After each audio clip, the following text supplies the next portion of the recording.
बिस्मिल्लाहिर्रहमानिर्रहीम अस्सलाम वालेकुम। एक तरफ पाकिस्तान में सियासी लड़ाई इस वक्त शिद्दत इख्तियार कर गई है और साथ ही अदालती लड़ाई का वक्त भी आन पहुंचा है, लेकिन दूसरी तरफ army chief general Asim Munir को 48 घंटे का एक अल्टीमेटम दिया गया है। ये सारी कहानी क्या है और हालात किस तरह कशीदगी की तरफ बढ़ते दिखाई दे रहे हैं, उसकी कुछ तफसील इस वीडियो में आपके सामने रखनी है। नून लीग वालों ने बगैर मिठाइयां तकसीम की, लेकिन ये मिठाइयां अब उनको वापस देनी पड़ गई हैं, चूंकि हालात जो है अल कादर ट्रस्ट केस का जो पूरा फैसला है वो उल्ट पुल्ट होने जा रहा है। तफसील आपके सामने रखूंगा। इंटरनेशनल मीडिया ने तो पूरी कहानी को उल्ट दिया है, बल्कि इमरान खान के डंके बज गए हैं। ओवरसीज पाकिस्तानी भी मुतहरक हो चुके हैं। उनका क्या किरदार होगा आने वाले दिनों के अंदर, इस पर भी हम आज की वीडियो में बात करेंगे। उम्मीद है वीडियो आप समाप्त करेंगे और हमेशा की तरह अपने कीमती फीडबैक से जरूर आगाह करेंगे। गुज़श्ता रोज जब इमरान खान को अलकादर ट्रस्ट केस के अंदर सजा सुनाई गई, तो उसके बाद अली अमीन गंडापुर इमरान खान से मुलाकात के लिए गए और ये 1.5 से 2 घंटे के दरमियान ये मुलाकात का दौरानिया था। यकीनी तौर पर इस पूरी सूरत हाल के अंदर जब इस तरह कोई अडयाला जेल के अंदर मुलाकात के लिए जाता है तो लाजमी तौर पर वो कोई इजाजत लेकर जाता है, और जिन्होंने इजाजत देनी है आपको इल्म है, फैसला सुनाने वाले भी वही हैं। तो असल में इमरान खान को इंगेज करने की कोशिश हो रही है, और उसकी बुनियादी वजह यह है कि इस वक्त जो टॉप लीडरशिप है एस्टैब्लिशमेंट की, वो इमरान खान के बारे में अच्छे ख्यालात नहीं रखती, और उसका इजहार मुतअद्दिद मौके पे हम सुन चुके हैं। मरियम नवाज शरीफ और उनका बयानिया आपस के अंदर बड़ा मिलता है, लेकिन नून लीग को ये पता है कि ये हमारा सारा खेल जो है वो किसी भी लम्हे खराब हो सकता है।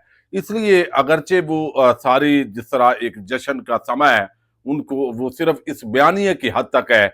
चूंकि नवाज शरीफ को करप्ट समझा जाता है, नवाज शरीफ के खानदान के बैरून मुल्क असासे हैं, और बताया जाता है कि उन्होंने करप्शन की, फिर 10 साल के लिए नवाज शरीफ नाअहल हुआ। तो लिहाजा आज हम कह सकते हैं कि देखें जी, इमरान खान को भी सजा हो गई है, इमरान खान भी 10 साल के लिए नाअहल हो गया है, अलकादर ट्रस्ट यूनिवर्सिटी अब हमारे कब्जे के अंदर है।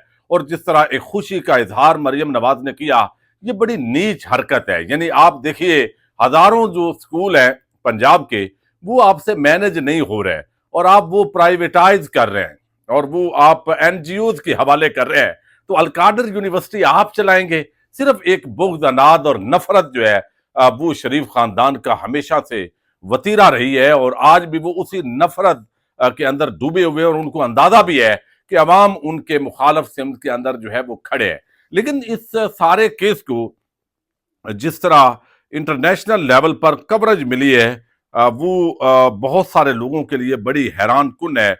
इसमें टीआरटी है, इसमें जो है वो रशियन मीडिया है, फिर इसमें जो है वो द गार्डियन है, सीएनएन है, बीबीसी है, वॉइस ऑफ अमेरिका है, स्काई न्यूज है, फिर इसके अंदर जो है वो आप समझें कि तकरीबन ये 85 एपी है, और इसी तरीके से अल अरबिया न्यूज़ चैनल है, इसी तरह इंग्लिश मुख्तलिफ चैनल्स हैं, और इसके अंदर पूरी इमरान खान की ये जो केस के अंदर सजा सुनाई गई है, इसको बहुत ज़्यादा राइटर्स है, आम इदारा, फिर जो है वो इसमें अगर देखें तो बहुत सारे इंडिपेंडेंट है, सब इंटरनेशनल मीडिया ने इसको बड़ा हाईलाइट किया है इस पूरी कहानी को। और इसके दौरान ही ये जिस तरह पैसा दुबई जो है वो यूके के अंदर जिस तरह एनसीए और मलक रियाज की आपस में डील हुई है, और ये सारा मामला जो पैसा वैसे ही पाकिस्तान का वापस आना था, लेकिन वो पाकिस्तान का नहीं था। बुनियादी तौर पर तो वो पैसा मलक रियाज ही का था, और उसने इधर किस्त देनी थी और उसको एडजस्ट कर लिया गया। लेकिन इसको एक ऐसा मामला बना के पेश किया गया कि जैसे ये कोई बहुत बड़ी इमरान खान ने करप्शन कर दी है, और ये साबित नहीं हुआ। 10 लाख रुपए जुर्माना नहीं होता, वरना कहा जाता है भाई ये सारी रकम आप वापस करें। तो वो ऑलरेडी चूंकि सुप्रीम कोर्ट ऑफ पाकिस्तान के अकाउंट के अंदर थी। अच्छा, अब दूसरा, नून लीग के जितने भी कानूनी लोग हैं, अब उनको पता है, वो कह रहे हैं जी उम्मीद है ये जो दरखास्त है वो रूटीन के मुताबिक फिक्स होगी। यानी मकसद ये है कि इस्लामाबाद हाई कोर्ट के अंदर ये ताखीर के साथ इसको जो है वो लगाया जाए, वो ताकि वही टाइम है जो हम बयानिया बना सकते हैं, वही टाइम है जिसके अंदर हम जो है वो मुख्तलिफ तरह के अपने इलेक्ट्रॉनिक और प्रिंट मीडिया पर जो चाहते हैं वो बेच सकते हैं मंजन। लेकिन उनको ये पता चल गया है कि भाई इस केस से निकलना कुछ नहीं है, इसके अंदर इतनी कमजोरी है कि ये जो कमजोरी है ये बुनियादी तौर पर जो इमरान खान है उनको ये फायदा देगी। फैसल वाडा जैसे टाइप लोग जो है आप देख लें कि किस तरीके से उन्होंने अवाम के मुंतखब वज़ीर आला अली अमीन गंडापुर को वो दहशत गर्द करार दे रहे हैं और इस तरह की जो बात है वो कर रहे हैं। अब साकिब बशीर कोर्ट रिपोर्टर हैं, बड़ी आम उन्होंने बात की है, वो मैं आपके सामने थोड़ी रखता हूं ताकि अंदाजा हो कि ये असल जो मामला है वो क्या है। वो कहते हैं कि अहम 190 मिलियन पाउंड केस फैसले की 148 सफात पड़े। फैसले में केस से जुड़े मुख्तलिफ नुकात साबित करने की कोशिश की गई। मसलन एक पहलू ये कि पैसा रियासत पाकिस्तान का था। इस पर फैसले में लिखा गया है कि पीडीएम हुकूमत की काबीना की ज़ैली कमेटी ने लिखा, बादी नज़र में यह पैसा रियासत पाकिस्तान के अकाउंट में आना था। इसका मतलब है वाज़े अल्फाज में उनको लिखा हुआ नजर नहीं आया कि पैसा रियासत पाकिस्तान के अकाउंट में आना था। फिर 3 दिसंबर 2019 काबीना मंजूरी से चंद दिन पहले 102 मिलियन पाउंड सुप्रीम कोर्ट के अकाउंट में आ चुके थे। अगर अकाउंट में आ चुके थे तो मंजूरी किस की ली गई? इस सवाल के जवाब में अदालत मुतमईन हुई कि 6 नवंबर 2019 को डीड ऑफ कॉन्फिडेंशियलिटी हुई, जिसके बाद पैसा Pakistan Malik Riaz settlement supreme court के अकाउंट में आया। अब यहाँ 6 नवंबर की डीड पर पीडीएम हुकूमत की कमेटी ने खुद इसके असली होने पर शकूक व शुबहात उठाए और लिखा कि फ्रांसक किए बगैर इसके हवाले से कुछ नहीं कह सकते। अगर डीड पर सवाल साबित हो गया तो इसका फायदा हाई कोर्ट में मुलजम को हो सकता है। फिर डीड मुतल्लक वजारत खारजा की एक ई मेल का हवाला दिया गया। यह भी लिखा गया कि एसेट रिकवरी यूनिट ने अपनी प्रेस रिलीज में लिखा कि पैसा रियासत पाकिस्तान का है। अदालत लिखती है कि शहजाद अकबर की काबीना को लिखे नोट से जाहिर हो रहा है, लेकिन साथ ही अदालत लिखती है एसेट रिकवरी यूनिट और एनसीए खत्तो किताबत का सारा रिकॉर्ड शहजाद अकबर और बैरिस्टर ज़ियाउल मुस्तफ़ा नसीम अपने ही साथ ले गए। आखिरी बात फैसले की तशवीश बढ़ा दी, जिसका फायदा मुलजम को हो सकता है कि मुसद्दका नकूल अभी तक नेशनल क्राइम एजेंसी ने फराहम ही नहीं की, जिनमें मलक रियाज एनसीए सेटलमेंट जो अकाउंट फ्रीज हुए, फिर जिन अकाउंट से पैसा सुप्रीम कोर्ट के अकाउंट में आया उसकी मुसद्दका नकूल मिली ही नहीं है। तो मुसद्दका नकूल ही नहीं है, लेकिन फैसला जो है वो सारा ट्रायल करके इसके अंदर जो है वो दे दिया गया है।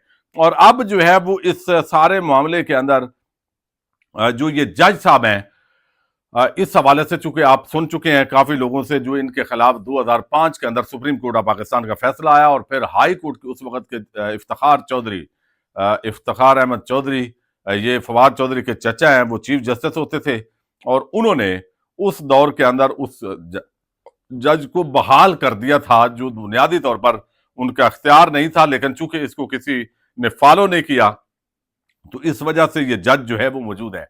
लेकिन इतनी बड़ी चार्जशीट एक जज पर जो आगे, चूंकि पहले सवाल ये पैदा होता है कि क्या ये बात पहले जो है वो तहरीक इंसाफ के वकला के इल्म में नहीं थी कि ये जज कौन है, तो उसका बताया गया तहरीक इंसाफ के जराये की तरफ से कि भाई हमें उस मौके पे ये बात करने की जरूरत नहीं थी। अब वो मौका आया है जब हम दुनिया को बताएं कि ये जज साहब जो है ये असल में कौन है। तो अब ये जज को भी फैसला उल्टा पड़ा है, चूंकि उनका सारा कच्चा चट्टा खुला है, जिसमें सुप्रीम कोर्ट ऑफ पाकिस्तान के अंदर वो फैसले में लिखा गया कि बदकिस्मती से मौजूदा केस के हकायक वाकयात के मुताबिक ये मुमकिन नहीं है कि मजिस्ट्रेट नासिर जावेद राना के हवाले से कोई नरम रवैया इख्तियार किया जाए। ये उस जब सिविल जज होते थे जुडिशल मजिस्ट्रेट दफा 30 के उस वक्त का लिखा हुआ ये पैराग्राफ है उस फैसले का। उसमें कहा गया कि इस खास केस में तनाजा एक क्वार्टर या घर का है जो कि एक पावर ऑफ अटार्नी से शुरू हुआ, जिस पर 24 अगस्त 1966 पर अमल किया गया। इस केस में सुप्रीम कोर्ट ऑफ पाकिस्तान ने हतमी तौर पर अपना फैसला सुना दिया है। ये एक सिविल नोयत का केस था और मजिस्ट्रेट नासिर जावेद राना ने अपना ज़ेन अप्लाई किए बगैर किसी भी शख्स की हमायत की खातर मुलजम का रिमांड मंजूर कर लिया। इन्होंने जानबूझकर मिसकंडक्ट का इर्तिकाब किया है और एक गैर कानूनी आर्डर जारी किया है। एक सीनियर वकील को एक ऐसे माहौल और ऐसे अंदाज में पुलिस की हिरासत में देना एक कानूनी अदालत के तकद्दस को खतरे में डालने के मुतरादिफ है। ये सारा जो है वो उसका पूरी तफसील उस फैसले के अंदर लिखी गई है। तो जज साहब जो है उनका भी कच्चा चट्टा खुला है। ओवरसीज पाकिस्तानी मुतहरक हो गए हैं, एहतजाज उन्होंने किए हैं मुख्तलिफ मुल्कों के अंदर, وہ سامنے آئے ہیں اور اس پر انہوں نے سوالات اٹھائے ہیں۔ پھر القادر ٹرسٹ کیس کا جو فیصلہ ہے میں بتا چکا ہوں کہ اس کے اندر اتنے جھول ہیں، اتنے نقائص ہیں کہ اس نے الٹیمیٹلی لازمی جو ہے وہ اڑ جانا ہے۔ لیکن جو دوسری سب سے عام اس وقت پاکستان کے لیے تشویشناک خبر ہے، وہ اس وقت 100 سے زیادہ دن ہو چکے ہیں پارا چنار کے واقعے کو، وہاں پہ جرگے بھی ہوئے، فوج بھی اس کے اندر شامل ہوئی، سیاسی حکومت بھی شامل ہوئی، بیوروکریسی بھی شامل ہوئی، ایک معاہدہ ہوا لیکن اس پر عمل درآمد نہیں ہوا۔ جب یہ سامان لے کر دوبارہ لوگوں کے پاس جا رہے ہیں، یعنی صحت کی ضروریات وہاں پر پوری نہیں ہو رہی، لوگ اس وقت یرغمال بنے ہوئے ہیں، اور ان کا کہنا ہے ایک طرف سے ٹی ٹی پی اور دوسری طرف سے کچھ کالعدم تنظیمیں ان پر حملہ آور ہیں، اور پھر یہ جس طرح دوبارہ ٹرک لے کر گئے ہیں، مسلسل حملے ہو رہے ہیں۔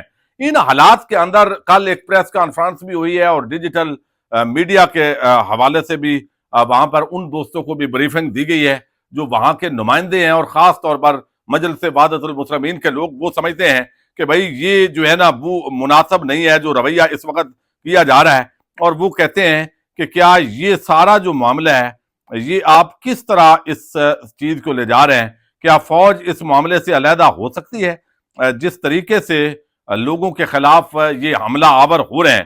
اور انہوں نے کہا کہ بھئی یہ بات جو ہے ترجمان پاک فوج نے پارا چنار سے ایسے لگ رہا ہے جیسے لا تعلق ہو گئے ہیں۔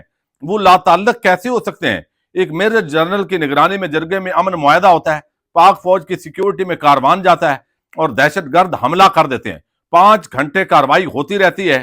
یہ ممبر جو جرگہ کمیٹی ہیں پارا چنار، انہوں نے یہ سوالات اٹھائے ہیں۔ اب وہ سمجھتے ہیں کہ یہاں پہ دہشت گردوں کے خلاف آپریشن ہونا چاہیے، یعنی 100 سے زائد دن ہو گئے ہیں اور وہاں پہ لوگ یرغمال ہیں، اور 48 گھنٹے کے اندر جو ہے وہ اس کا جواب فوج کی طرف سے آنا چاہیے، اور اب لگتا ہے کہ اس پر عمل درآمد کا بھی آغاز ہو رہا ہے، وہاں پہ آپریشن اب شروع کیا جائے گا۔ کانوائے پر حملے کے بعد خبر آئی ہے کہ لور کرم کے علاقوں مندوری، چھپری پڑاؤ اور بگن میں آپریشن کا فیصلہ کیا گیا ہے۔ یہ ٹی ڈی پیز کے لیے ٹل میں کیمپ قائم کر دیا گیا ہے، 17,000 افراد کو جو ہے وہ ٹل کے اندر منتقل کیا جائے گا، اور یہ اب آپریشن جو ہے وہ بالآخر ہونے جا رہا ہے۔ لوگوں کا یہ کہنا ہے کہ بھائی ویسے تو ہر معاملے کے اندر پاک فوج جو ہے وہ صف اول کے اندر نظر آتی ہے، حتیٰ کہ سیاست کے اندر بھی جو ہے وہ ان کا کردار سارے کہتے ہیں نہیں ہونا چاہیے، لیکن اس کے باوجود ہے۔ تو اب یہاں پہ جو ہے وہ ان کا سائیڈ پہ ہونا یہ افورڈ نہیں ہو سکتا، یہ خالص ایک دہشت گردی کی جا رہی ہے۔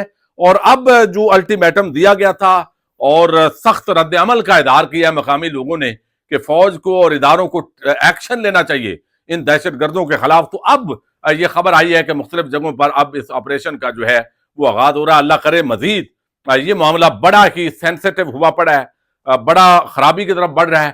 یہ زمین کا تنازع بالآخر فرقہ وارانہ فسادات کی شکل اختیار کر گیا، اور اب جو ہے وہ مزید کچھ کالعدم جو کردار ہیں ان کی انٹری کے ساتھ اس کے اندر جو ہے وہ جلتی پر تیل ڈل رہا ہے۔ اب یہ افواج پاکستان اور کے پی کے حکومت، وفاقی حکومت، سب کو مل کر اس مسئلے کا جو حل ہے وہ یقیناً نکالنا پڑے گا، ورنہ یہ حالات مزید جو ہے وہ خدا نخواستہ خرابی کی طرف جو ہے وہ بڑھ رہے ہیں۔ پاکستان زندہ باد۔